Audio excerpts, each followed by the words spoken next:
হুজুর শিবির কি ইসলামী দল? কেউ বলে শিবির রক কাটে, এটা রাজাকারের দল। আসলে সত্যটা জানতে চাই। শিবির তো অবশ্যই নতুন ইসলামী শতাব্দীর সবচেয়ে ভালো একটি দল, ইসলামী দল। আমি এদেরকে বলি এরা আল্লাহর অর্থনৈতিক আউলিয়া উলিয়া, ফিনান্সিয়াল আউলিয়া, চারিত্রিক আউলিয়া, জনসেবার আউলিয়া। ঠিক নয় কি? আল্লাহর ওলিরা সব সেক্টরে থাকে, সব সেক্টরে থাকে। কেউ বলে শিবির রক কাটে। মামলা কয়টা আছে রক কাটার? কয়টা আছে? হ্যাঁ, তাহলে তোরা কাইটা শিবিরকে দোষ দেস।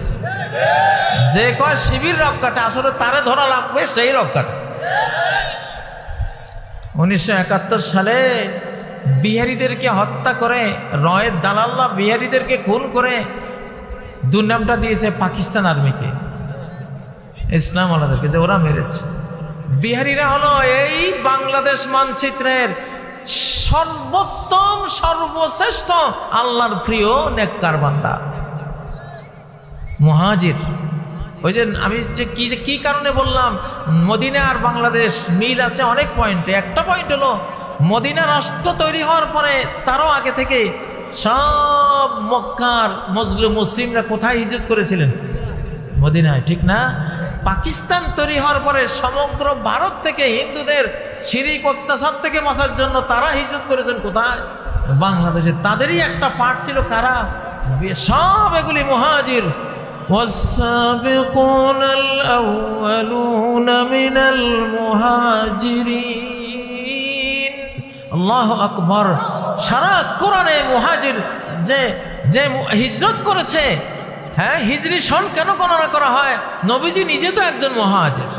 আমাদের এই বাংলাদেশে বিহারি যারা, তারা তো নবীর আদর্শের অনুসারী, এক একজন আল্লাহর ওলি মুহাজির তারা ছিল। ওদেরকে খুন কারা করেছিল? এ রয়ের দালাল্লা, হিন্দুস্তানি রয়ের দালাল্লা লক্ষ লক্ষ বিহারি মুহাজির ওলি আউলিয়ারে খুন করে আহারে কি অত্যাচার করেছে। 1971-এর সেই 5ই মার্চ থেকে 25শে মার্চ পর্যন্ত হাজার হাজার মুহাজির ওলি আউলিয়া বিহারীদেরকে ইচ্ছা করে খুন করেছে। খুন করেছে কেন? পাকিস্তান আর্মিকে উত্তেজিত করার জন্য। দেখি ওরা উত্তেজিত হয় কিনা, যে এই ধরনের নিষ্পাপ নিরাপরাধ আল্লাহর ওলিয়া উলিয়ারে খুন করো। খুন করলে পাকিস্তান আর্মি উত্তেজিত হয়ে বাঙালি যারা এগুলি করে তাদের উপরে গুলি চালাইলেই আমরা গোটা বাঙালি জাতিরে খেপাই দেব পাকিস্তানের বিরুদ্ধে, ওরা ঝাঁপাই পড়বে। এই কাজটা করেছে। 25শে মার্চ এমনি আসে নাই। 25শে মার্চ বুঝতে হলে 5ই মার্চ থেকে 25শে মার্চ পর্যন্ত ইতিহাস কি হয়েছিল ওটা বের করতে হবে। ওটা আমরা এখন বের করতেছি ইনশাআল্লাহ। হাজার হাজার মুহাজির বিহারীরে খুন করা হয়েছে। তো দোষ দিয়েছে পাকিস্তানের। কারে? 30 লক্ষ খুন করেছে। খুন হয়েছে 24,000 সব মিলিয়ে। বাঙালি খুন হয়েছে, বাংলাদেশে খুন হয়েছে, সব মিলিয়ে কত? 24 থেকে 25। আর বিহারি ওলিয়া উলিয়া মুহাজির খুন হয়েছে 2-2.5 লাখ। ওর কোনো হিসাব নাই, বুঝেন না? এ রক কাটে যারা বলে, এগুলি সেই খুনিরা, সেই খুনিদের রক্ত এরা। ওই যে বিহারি ওলিয়া উলিয়া মুহাজির যারা, তাদেরকে খুন করেছে যারা, এরাই শিবিরকে। ওরা তখন অপবাদ দিয়েছে ভারতের আকাশবাণী, ভারতের সব মিডিয়া মিলে দোষ দিয়েছে কারে? পাকিস্তানকে। খুন করেছে নিজে, দোষ দিয়েছে কারে? পাকিস্তানকে। এখন রক কাটে এরা, দোষ দেয় শিবিরকে। ঠিক নয় কি? এগুলো ওদেরই আওলাদ পর্যন্ত, আলে ফেরাউন এগুলি। এটা রাজাকারের দল। রাজাকারেই উৎপত্তি, আবার রাজাকারেই নিষ্পত্তি। এই দেশে ফ্যাসিবাদীদের উত্থানের জন্য ন্যায় নীতিবান মানুষদেরকে রাজাকার বলে বলে নিষ্পেষিত করে করে ক্ষমতায় রয়েছে। তাহলে তাদের উৎপত্তি রাজাকার শব্দ দিয়ে হয়েছে। আবার শেখ হাসিনা যখন বললেন রাজাকারের বাচ্চারা কি চাকরি পাবে, এক রাজাকার বলাতেই তুই যেই রাজাকার বলে তুই উঠেছিস, সেই রাজাকার শব্দ দিয়া তোরে আমি পাতাল তলে তলিয়ে নেব। আল্লাহ নিয়েছেন। আল্লাহ পারেন কিনা? লিল্লাহে তাকবীর, লিল্লাহে তাকবীর। রাজাকার মানে কি? ভলান্টিয়ার। রাজাকার মানে কি? ভলান্টিয়ার। নবীজির সব সৈনিকরা ভলান্টিয়ার সৈনিক, কেউ নিয়মিত সেনাবাহিনীর সদস্য না। প্রত্যেক গোত্রে হাজার হাজার সৈন্যবাহিনী তারা পুষত, তারা নিজেরা ট্রেনিং দিয়ে তারা যুদ্ধের জন্য প্রস্তুত থাকতো। নবীজি ডাক দিলে এক এক গোত্র থেকে হাজার হাজার সৈন্য এসে বিশাল বাহিনী তৈরি হয়ে যেত।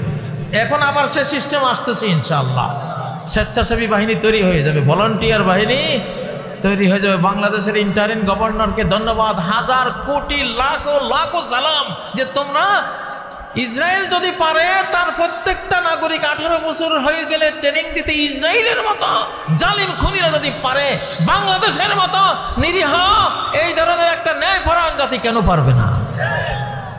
আপনারা কারা কারা চান বাংলাদেশের সক্ষম প্রতিটি নারী পুরুষকে ট্রেনিং দেওয়া হোক? হাত তোলেন। সরকার দেখো ইনশাআল্লাহ। লিল্লাহে তাকবীর, লিল্লাহে তাকবীর।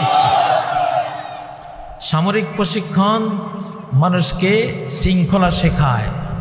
সামরিক প্রশিক্ষণ একের সাথে অপরকে খুব হৃদ্যতা, ভ্রাতৃত্বের বন্ধনে আবদ্ধ হতে শেখায়। সামরিক প্রশিক্ষণ বীরত্ব শিখায়। কি শিখায়? বীরত্ব শিখায়। সামরিক প্রশিক্ষণ চতুর্থ কি শেখায়? আনুগত্য শিখায়। কিভাবে নেতার আনুগত্য করতে হয়, ঠিক না? হ্যাঁ, তাহলে সামরিক প্রশিক্ষণ ছাড়া একটা জাতি কিভাবে উন্নত হবে? এই জন্য সামরিক প্রশিক্ষণ এই দেশে এখন ফরজ, সময়ের দাবি। যাই হোক, এটা প্রসঙ্গত বললাম। আমরা এখন জনগণের বাংলাদেশ, আমরা যা বলবো তাই আইন। আমরা যা যৌক্তিকভাবে দালিলিকভাবে কোরআন হাদিস থেকে বলবো তাই আইন হবে ইনশাআল্লাহ, ঠিক নয় কি? 72-এর আইন ফালার জন্য 24-এর স্বাধীনতা আমরা আনি নাই। 72-এ ওটা ছড়ে ফেলে দিয়েছে বঙ্গোপসাগরে, ওটা কোনো দিন আর বাংলাদেশে হবে না ইনশাআল্লাহ, ঠিক না? ইন্টারিম সরকারকে কিসের বলে সে নির্বাচিত না? সে সবচেয়ে সর্বাধিক ভোট পেয়ে নির্বাচিত হয়েছে। গোটা বাংলাদেশ একাকার হয় তাকে ভোট দিয়েছে, তারা মুখের ভোট দিয়েছে, ঠিক না? নবীজি যে বিদায় হজ্জের দিনে লক্ষাধিক, সোয়া লক্ষের মতো সাহাবীদেরকে সামনে রেখে তিনি যে ভোট নিলেন, সমর্থন নিলেন। ভোট আরবিতে ভোট বলা হয় সমর্থনকে, সাক্ষ্যকে। সাক্ষী, এটা সাক্ষী, সাক্ষ্য নিয়েছেন, শাহাদা নিয়েছেন।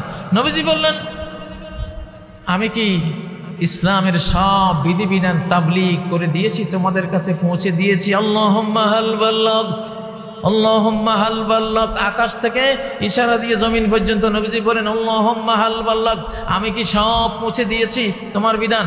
সাহাবীরা সবাই বলেন, হ্যাঁ আপনি পৌঁছে দিয়েছেন। নবীজি বলেন, আল্লাহুম্মা শাহাদ, আল্লাহ আল্লাহ গণভোট হয়ে গেছে, আমি সবাই ভোট দিয়েছেন যে আমি আপনার সব বিধিবিধান আমি পৌঁছে দিয়েছি, আল্লাহ আপনি সাক্ষী। এই তো গণভোট, এটা গণভোট না? এটা মানুষ না বুঝে এই ভোটাভুটির বিরুদ্ধে কথা বলে।